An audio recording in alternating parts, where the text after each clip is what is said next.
اور بے شک ہم نے حصول نصیحت کے لیے قرآن کو آسان کر دیا ہے، تو ہے کوئی نصیحت حاصل کرنے والا؟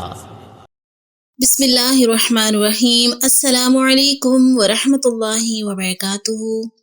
کیسے ہیں سب میرے اہل ایمان ساتھی اہل القرآن؟ امید کرتی ہوں آپ سب خیریت سے ہوں گے، صحت اور ایمان کی بہترین حالتوں میں ہوں گے۔ اللہ تعالیٰ آپ سب کو دنیا آخرت کی بھلائیاں عطا فرمائے، بہترین لوگوں میں شامل فرمائے۔ آپ کی طرف بڑھنے والے ہر شر کو اللہ رب العزت خیر میں بدل دیں۔ اللہ ہمارے ذات کے شر سے دوسروں کو محفوظ فرمائے، آمین یا رب العالمین۔ تو پیارے ساتھیوں، آج ہم پڑھنے جا رہے ہیں لیسن نمبر 28 اور سورۃ البروج کی لاسٹ آیت نمبر 13 سے انشاءاللہ لاسٹ تک 22 تک۔ آج ہم دیکھیں گے اعوذ باللہ من الشیطان الرجیم، بسم اللہ الرحمن الرحیم، انہو ہوا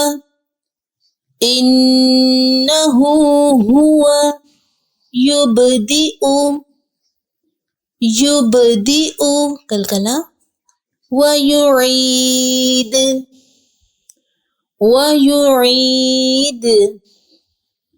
انہو ہوا یبدئ ویعید وَهُوَ الْغَفُورُ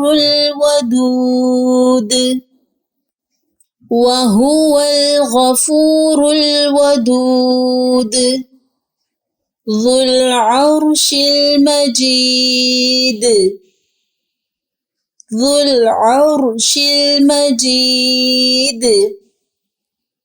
فَعَّالٌ لِمَا يُرِيدُ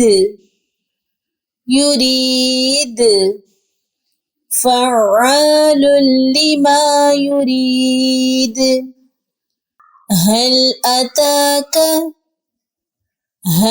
أتاك حديث الجنود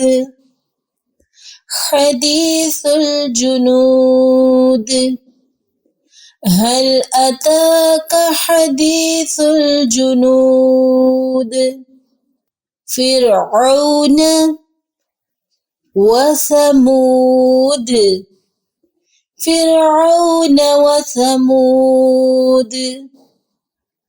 بل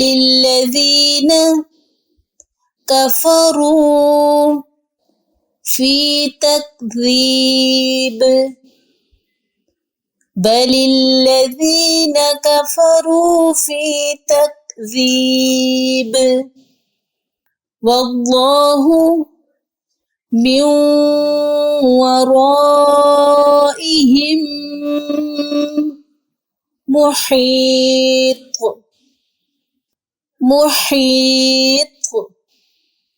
والله من ورائهم محيط بل هو قرآن مجيد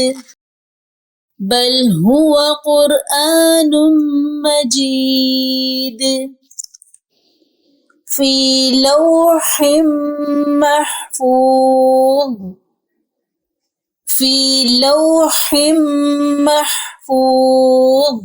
آج کا لیسن یہاں تک الحمدللہ۔ سورۃ البروج ہماری کمپلیٹ ہو گئی اور ہم نے سب چیزوں کی ہم نے ریویژن کی، لیکن جو سورۃ البقرہ میں ہم پڑھ چکے مدات رہ گئے، مدات کا بیان ہم نے پڑھا تھا۔ مدات یعنی جو بڑی مد کو بولتے ہیں، مد متصل اینڈ مد منفصل اینڈ مد لازم، ٹھیک ہے۔ اور ہم دیکھ رہے ہیں آج مد متصل اینڈ منفصل کو ہم دیکھتے ہیں اور مد کے اسباب کیا ہے۔ جیسے آج کی آیات میں اگر ہم غور کریں تو آیت نمبر 20 میں مد آ رہی ہے من ورائہم، دیکھیں بڑی مد ہے۔ اب سب سے پہلے ہم یہ دیکھیں گے کہ مد یہاں کیوں آئی اور کب آتی ہے؟ جب حروف مدہ کے بعد، حروف مدہ کتنے ہیں؟ 3، کون کون سے؟ الف، واو ساکن یا ساکن. ٹھیک ہے، الف سے پہلے زبر ہو تو یہ حروف مدہ کہلائے گا، واو ساکن سے پہلے پیش ہو، یا ساکن سے پہلے زیر ہو تو. ٹھیک ہے، ایک الف کے برابر اس کو لمبا کرتے ہیں، یہ آپ سب کو پتہ ہے. اب یہاں پہ دیکھیں حروف مدہ کیا ہے، الف ہے. الف سے پہلے دیکھیں کیا شرائط پہ پورا اتر رہا ہے کہ کیا یہ واقعی حروف مدہ میں سے ہے. اس سے پہلے والے حرف کی حرکت کو ہم دیکھیں گے. را کے اوپر کیا ہے، زبر ہے. جی بالکل پورے وزن پر آ رہا ہے، یعنی الف سے پہلے زبر آئے تو مد اصلی ہوتی ہے. حروف مدہ کے بعد سبب مدہ، تین اسباب ہوتے ہیں مد کے. جب بھی حروف مدہ کے بعد حمزہ، ساکن یا شد، ٹھیک ہے، یعنی جزم یا شد، ان تینوں میں سے کوئی بھی حرف آئے تو وہاں پہ بڑی مد لگا دی جاتی ہے. اب یہاں پہ دیکھیں کون سی والی سب اسباب میں سے، تین اسباب میں سے کون سا سبب آ رہا ہے، حمزہ. ٹھیک ہے، تو یہاں پہ دیکھیں حروف مدہ کے بعد سبب مدہ اگر اسی کلمے میں آ جائے تو وہاں پہ مد متصل ہوتی ہے. متصل کا مطلب جڑی ہوئی، یعنی حروف مدہ اور سبب دونوں جڑے ہوئے ہیں، ایک ہی کلمے کے اندر ہیں، تو لہٰذا وہاں پہ مد کرتے ہیں. ٹھیک ہے، تو وَرَائِهِمْ یعنی اس کو زیادہ لمبا کھینچا جاتا ہے. ٹھیک ہے، 4 سے 6 الف کے برابر تقریباً اس کو لمبا کیا جاتا ہے، اور 3 سے 5 الف کے برابر بھی کہا جاتا ہے اس کو لمبا کریں. امید کرتی ہوں یہ آپ کو سمجھ آ گئی ہوگی. اور اگر حروف مدہ کے بعد سبب مدہ حمزہ جو ہے اگلے کلمے میں آ جائے، جیسے محیط کی جگہ میم کی جگہ حمزہ ہوتا یا اگلے کلمے میں ہوتا، تو وہاں پہ کیا ہوتا، مد منفصل ہوتا. ٹھیک ہے، تو یہاں پہ ایک ہی کلمے میں ہے دونوں، یہاں پہ مد متصل ہے. منفصل کا مطلب یعنی جدا جدا، حروف مدہ سبب مدہ الگ الگ کلمے میں ہے.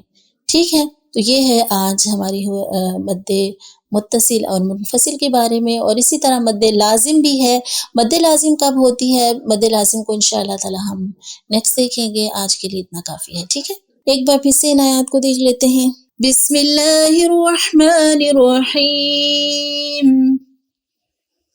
انہ هو یبدئ ویعید وهو الغفور الودود ذو العرش المجید فعال لما يريد هل أتاك حديث الجنود فرعون وثمود بل الذين كفروا في تكذيب والله من